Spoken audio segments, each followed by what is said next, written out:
I guess why I'm here, Joe. All right.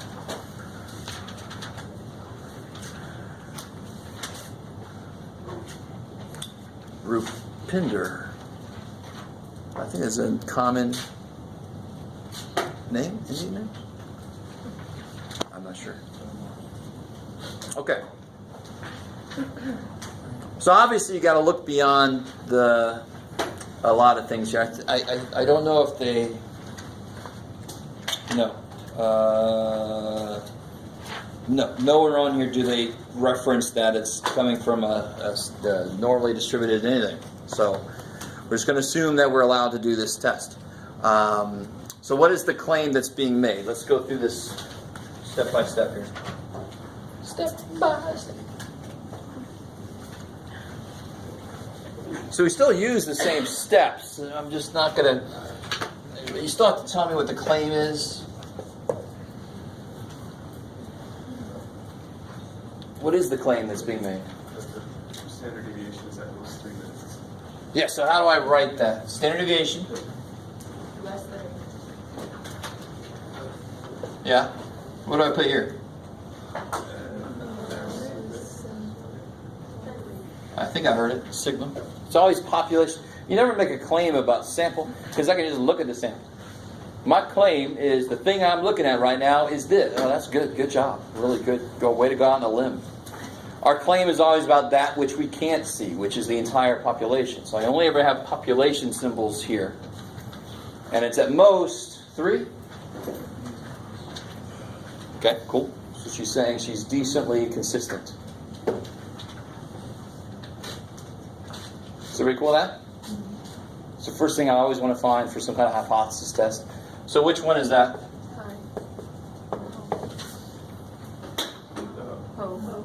Yes, because it has equal sign. I like it. Of course, the high is the opposite. Right. So this is old news for us. So it's going to be how many tail tests? 1. So it's going to feel like a goodness of fit. That's okay. It could very easily be 2-tailed test if this was a not equal to sign. Then it would be either way, right? And on the picture, we have a claim about it. We think a standard deviation is here, and like 2-tail would be, we think it's different from that. It could be smaller or bigger because, of course, this is 0. Because this one thing that this models are variances, and the standard deviations can't even be negative, and variances definitely can't be negative, right? So now I'm just trying to find evidence that it's more. So that's going to be where my rejection region goes. So we kind of skip step 2, especially because of these crazy questions where they don't even worry about, are you allowed to do a damn thing? So I want to set up the rejection region now.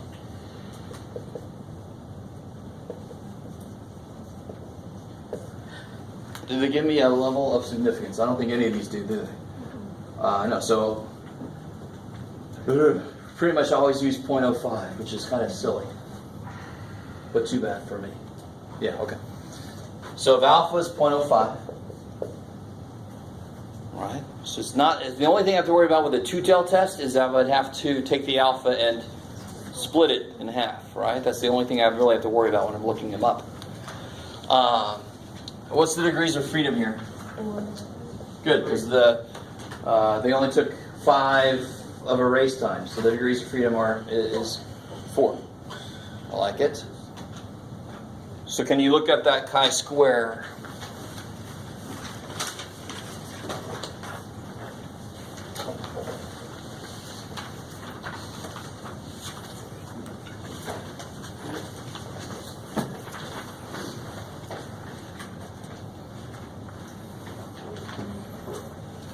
Yeah. 9.488. Yep. So 9.488. So that's just like the rejection region as always. We just got the number from a different chart. So now that we know how far away is far away enough, we do our own chi-square calculation and we see how far away do we get. So it feels just the same as other hypothesis tests. So now if I calculate, by the what formula I'm going to use now? Just like with z-scores, we had different formulas depending on the situation. Now I'm in the situation where I know S, I know sigma. I want to use that formula.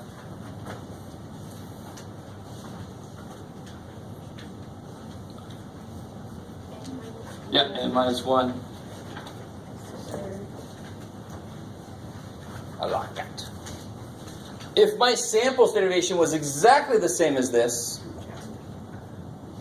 yeah, it would become 1, and my chi-square would be just the degrees of freedom. So it would show up in the middle somewhere of the chart. So now I'm trying to show that it's, in this case, I want to show that it's bigger, right? So what was the standard? So we had to calculate the standard deviation here, right? Does anybody doing that got tired of waiting for me? I like it. Right, they just gave us 5 times. Can somebody calculate the standard deviation real quick? Do you guys remember how to do that real quick?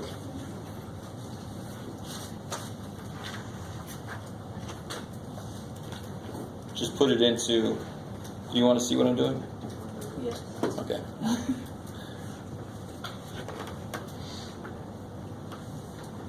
Just overwrite list 1, get out of there, list 1.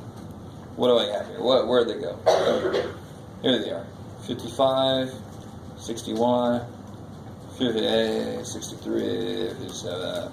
Stat, calc, 1 bar stats, list 1. Command.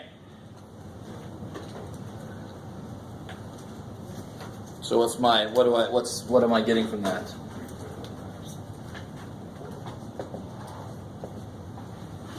What's my sigma for this test? 3. Kick ass. Always comes from this, right? And what's my S? 3.1. The other one we calculated, 3.194. I like it. Go at least 3 places out. So at least it is bigger. It's bigger than 3. Is it bigger than 3 enough? I don't know yet. I got to throw in this thing. This is a lot like the z-score. It standardizes that so I can compare it to that 9 points. The blah blah blah. So what? So here what? 4 times s squared divided by sigma squared. 4.534. Do it again, sir. 4.534. 4.534. Okay, sounds about right.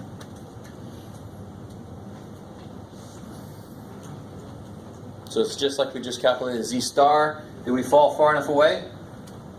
No, we just got to like right there. We suck.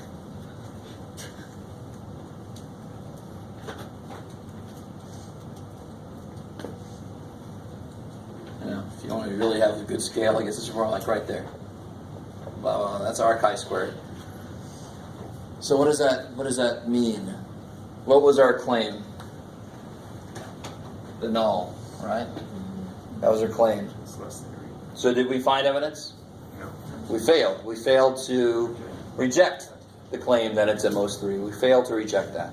It looks like she might be right. That she is consistent. Right? Because that was her claim, that it's at most 3. Even though the sample of 5 that we picked came out to be more than 3, that was just a sample of 5. So the evidence from that had to be really pretty big, and it just wasn't big enough. It wasn't large enough to show it. I like it. Man, wish I had a little window in your brain I could just say. Oh, you didn't understand that. Let me try again. I can't do that. All right. I'm just hoping we did enough hypothesis tests where the idea of this is oh yeah, it's the same thing. Oh yeah, it's the same thing. It's just, we had a whole bunch of different formulas for Z star. Okay, this is quite a bit different, but it's the same idea. It's just one more formula to get a number that I compare to some other set number. Now, I would never teach it like that, but that's basically what the mechanics of what we're doing, right? This is what you got to get. This is where far we got. We didn't do it. We failed. Bam. So we can't say that she's wrong.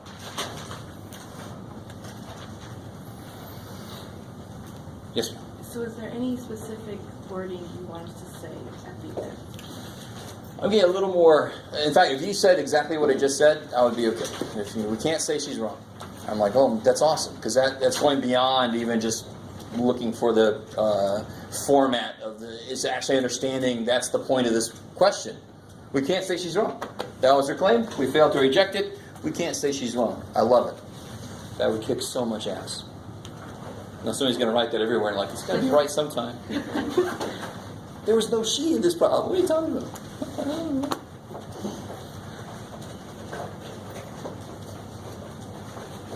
And if you go back to the tests, right next to the chi-square goodness of fit, there's a chi-squared test. And now here we go. So this is they want the A and the B here. Oh well, too bad for us. This is referencing matrices, and I really don't want to get into teaching you guys how to put matrices in this. No, I don't want to do that. I was just hoping they'd be able to handle just lists of data. They should have been able to, but oh well, too bad for us. Okay.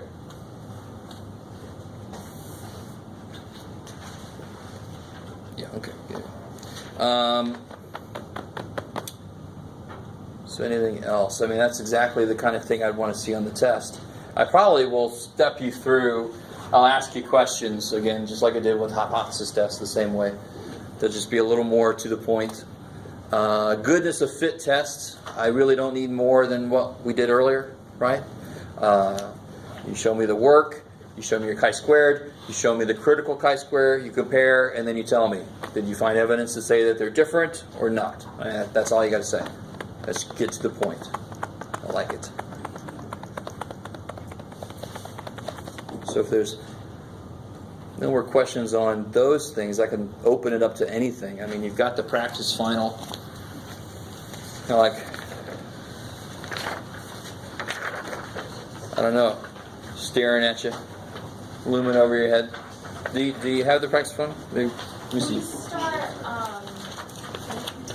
working on the formula sheet or getting a formula sheet together? Yeah, we can do that. Okay. I was going to do that next time. It doesn't matter when we do it.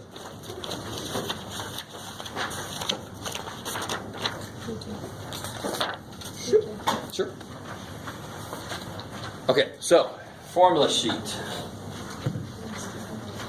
And for the final, you can just bring all your formula sheets with you, as long as they're not ones you lost points on. Maybe redo those.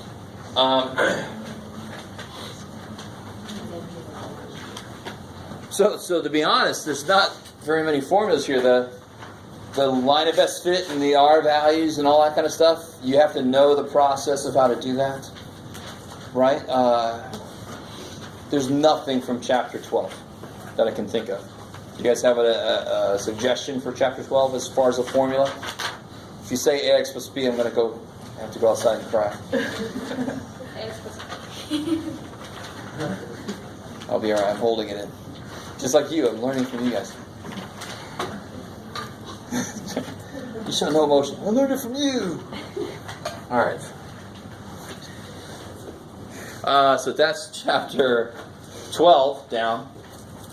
Chapter 11, there's 2 formulas, right? Yeah. And that's it. So you can write them very big on one piece of paper if you want to. Or you just add them to the bottom of another formula sheet and bring it in. What the hell?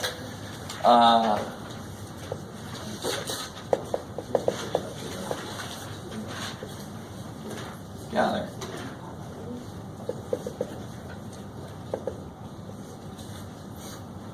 And this book is not the best at summarizing stuff, unfortunately. But remember, we only did section 11.1, 11.2, and 11.6.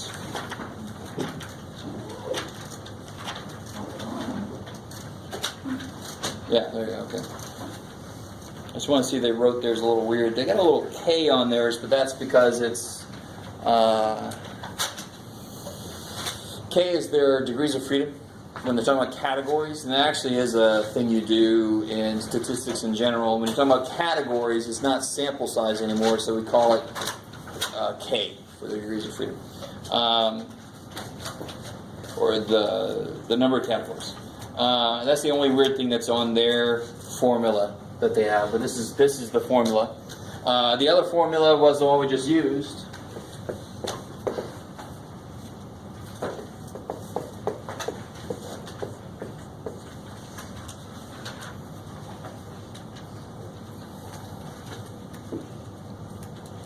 And the thing that I wouldn't blame you too much if you didn't believe me, but there's a mathematical connection between these two formulas that we're not going to explore.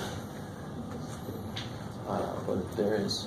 Just like there's a mathematical connection between the p hat minus p and the x bar minus mu. I mean, we kind of explored that a little bit when we did confidence intervals. I went from means to p hats and stuff, step by step. Step by step. That's all I can think of. Is there any other suggestions on formulas you're going to need for this? No. And then I don't know what else to tell you. So we could take time right now and just try to remember all the formulas for the semester, which might actually help us realize what we want to focus on reviewing.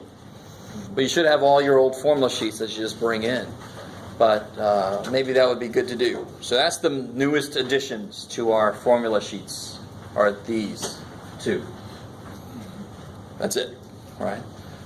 Did you have a question? Yeah, I'm sorry. I still don't think I know from prison interpret R. Okay. I don't think I'm quite getting that. So It's the not a good correlation or strong enough or not quite strong enough. I don't know. so I'm going to tell you the R value that you need, just like I did on the quiz, that has to show that there's any correlation at all. So for this quiz, you had to have R greater than 0.532, right? Correct. Cool. So if I got R of 0.54, I would say, is there evidence of correlation in that case? Yes, because 0.54 is bigger than 0.532. Is it strong? No. So there's very weak positive correlation. That's what I would say. Okay, at what point though is... I know. That's why normally, I know on this one I wanted to give you actual data. So actual data doesn't always fall in an extreme. So I was being a little lenient on if you said decent, decently strong. Even somebody said medium. I'm okay with that, right? Turn it to medium. But normally, like I said, on a test, I'm going to give you one extreme or the other, 0.54. So that's obviously weak positive correlation. If I would have gotten 0.52, what would you say?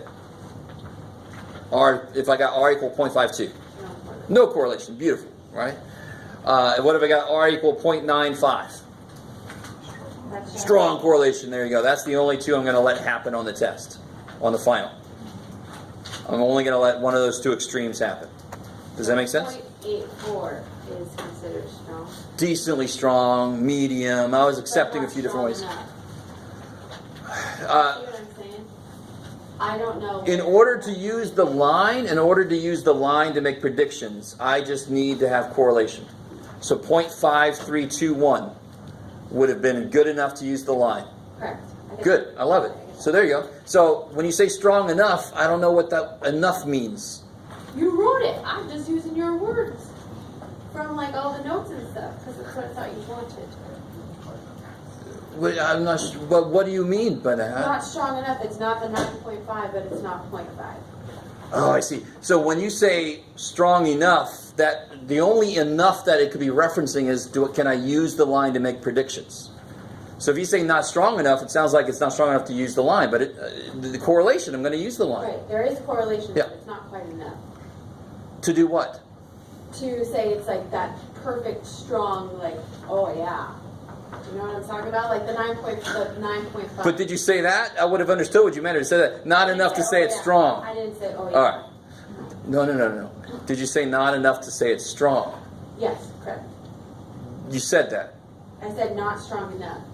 Oh, no. So that's not what you just said. Okay. Yeah. Well, then maybe that's what I meant, and I didn't write it. That's what you meant, but Okay. that's not what you wrote. Okay, so if you said not enough to say it's strong, so I would have been like, oh, cool, that's good. I like that. Okay, got it. Okay. Thanks. We get there eventually. I am on your side. I I don't know you are. Okay. I just want to make sure I'm getting it in my head to write it down. I got you. I know, because in real life, you get R values of anything. So in real life, you just kind of know, I'm going to use the line of best fit, but I know it's not going to be the best. Because maybe R was, in this case, maybe R was 0.6 or 0.7. It's not going to be the best. 0.8 is kind of a gray area. That's decent. So the people that said decent, that's awesome. I love it. Well, this is actual data from, I can't remember when, from a while back. There you go, 2014. So I wanted to give you actual data related to the whole homework thing I keep doing every now and again. Yeah, okay. Oh, by the way, before I forget, I wanted to have the grade sheet summary stuff updated today. Obviously, that didn't happen. So Thursday, I just have it to the point where I can actually make them now. Thursday, I'll bring it in. It'll show you what you need to make on the final to pass, to make a B. The homework I'm missing, that I think I'm missing, all that kind of stuff. Same stuff from before. So Thursday, I'll have that. It'll also have the date and time of the final exam, so that there are no excuses. If you show up late, then you are just electing to not have all the time. That's your choice, right? If you want to come late, you can. Sure, I don't mind. Yes? So are we going to create a formula sheet with all the formulas on there? Yeah, that's what I was saying. I thought we did. We basically have. Yeah, but I'm just on multiple. But we could do it right now. So again, if you got all your formula sheets and you didn't lose any points on them, just bring them all. So some of the formulas we don't have to worry about anymore are like the s squared equals, do you remember this one? S squared equals sum of x minus x bar squared over n minus 1. Ooh, remember that? Remember that standard? You had to make the table to figure out standard deviations. And I told you would never have to worry about it again. And there you go. I am sometimes a man of my word. So let's see. You want to just go back to the beginning? Yeah, that's what I'm doing in my brain. Chapter 1 was all definition stuff. Chapter 2 was all histogram stuff and standard deviation stuff and finding the mean and stuff. Chapter 3, probability. So we got the probability formulas.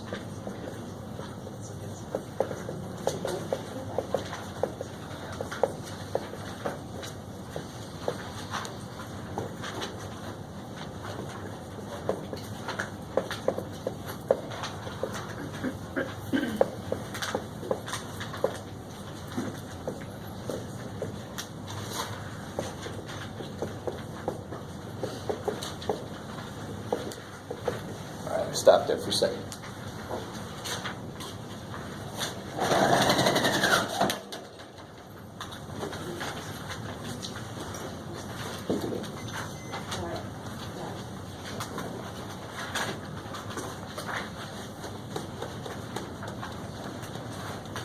I think that's about it for that. So again, these should be written down somewhere.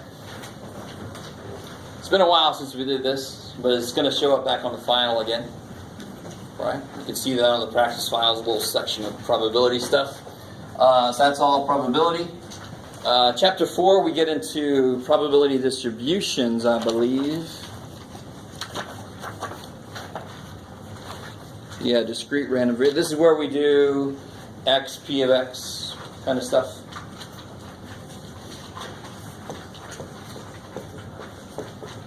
Remember that little formula? What was the other name for the mean? It was the expected value, right? Gotta love that EXP. So here, if you write the variance formula down, it might be easier to see what you're writing. I don't even think about those anymore. It's like the word tree. You don't normally have to think about it. That's the word variation.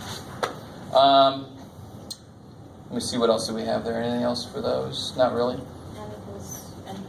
Yeah, that's binomial. So this is it for general probability distributions. And then you had binomial with some of the best formulas ever for mean and standard deviation. You can't beat those. And then you had the actual binomial probability formula, where the formula, as is so often true, looks worse than the actual use of it. Oh shit, do you remember that? Oh shit, that's the whole thing about you have 20 people, let's probably get exactly 5 that are left-handed, that kind of thing. Oh yeah. Let me think, was there anything else from binomial? Yes? No, it's okay. So if you have them all, just go along with me. Make sure I don't miss anybody. I kind of want to go through this with you and make you guys think about it, because it's going to pick up things that you might want to focus on today or Thursday for review. Like, I forgot how to do any of that shit. Can we go back and do that? Sure. And then there was normal distributions. First we had uniform distribution, but don't even write the mean and standard deviation down. I'm not going to bring that up. I just wanted you to realize they existed, but it's not going to come up on the final. If you don't have a clue what I'm talking about right now, good. That's fine. It's a good place to be. So normal distributions, of course, we have this bad boy here. That, I don't know if you believe me, but it hasn't changed the whole semester. It never changed. My data minus the middle divided by the standard deviation. Is that n minus x above the q down there? No. Yes. X is the successes, n minus x is the rest. A total of n. If there's x of them here, there must be n minus x of them there. So in practice, it's easier. If there are 20 people and there's 7 successes, well then there's obviously 13 failures. But the formula looks worse just because it's trying to capture that idea. Where am I at? Normal distribution. Blah, blah, blah, blah, blah. Nothing new happens until we get to central limit theorem, which is where this happens. What happens with central limit theorem? What is the central limit theorem?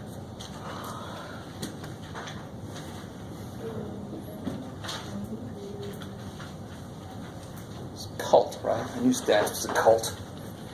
CLT, we've given it away. Join me.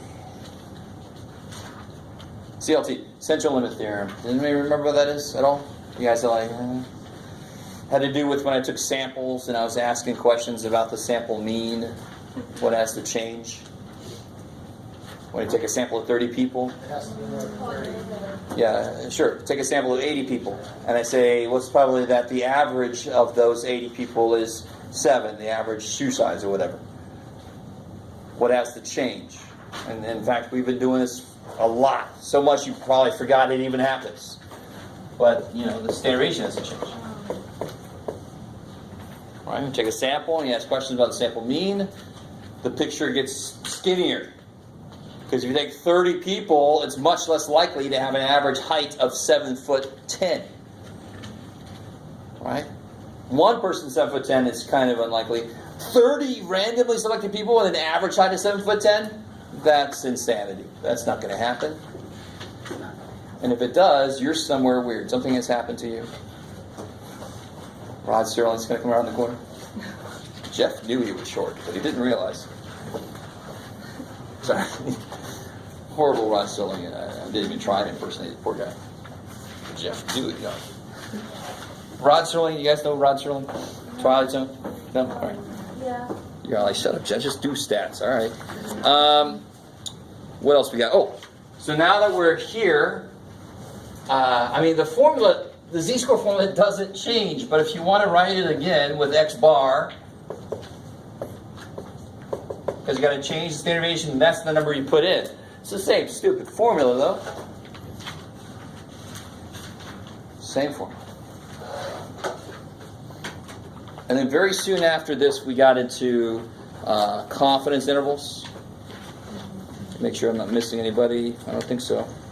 Okay. Chapter 8 should have been confidence intervals.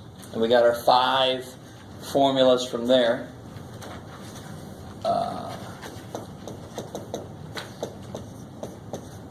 See, that's built in. So some of the formulas we use that's built in. Hypothesis test, we had to do this before we made our z-star. Remember the sigma over square root of n? Then you got this bad boy, which is really nice because it tells me when to use z's or t's. There should be no question. When do I use a t-score? probably when it's S, not sigma. I mean, the formula's telling you when to use them, right? You're like, thank you, formula. Normally I hate you people, but this formula's a nice formula. And also, notice how there's only one option for the p hats. And how does that jive with what I was telling you? You never use what for NPQ problems?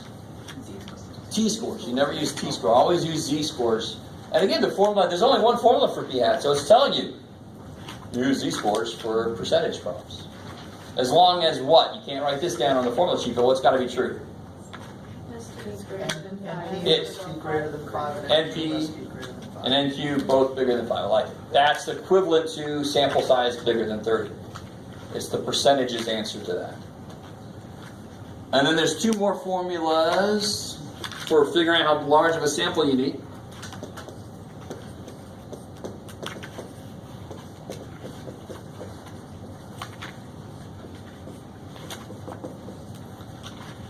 There's always the poor little square dudes that get left off of problems, and you get weird answers like you need 0.7 people. That might be wrong if you get that. Consider that might be a mistake. Samples way too big. You only need 0.7. Is that a person that's 30% asleep? I don't know what it is. Okay, so that's confidence intervals. And then we get into hypothesis tests, right? This is a trip down memory lane. I like it. I need some more room. I'm not getting the whole board here either, am I?